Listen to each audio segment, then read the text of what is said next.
She lives. Oh man. Definitely excited to get to ride this one. The little leaky petcock.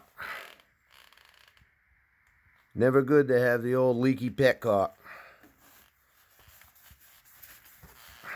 But other than that, looks fucking tight. Ain't got no leaks going on. Completely rebuilt motor. Sounds nice and tight. Running high compression head. It's on 110. I got it mixed 32-1 for now. But, you know, I figured just be on the safer side. Alright, we're getting there. I think I'll order up a new petcock and should be able to put it back together. I got the front plastics, just race cut front plastics. I'm gonna put a nose on it, and then just waiting on a graphic kit. Should be ready to go.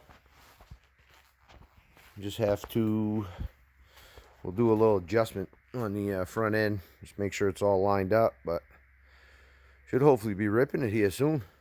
All right, stay tuned. Hopefully have this thing together and riding here soon.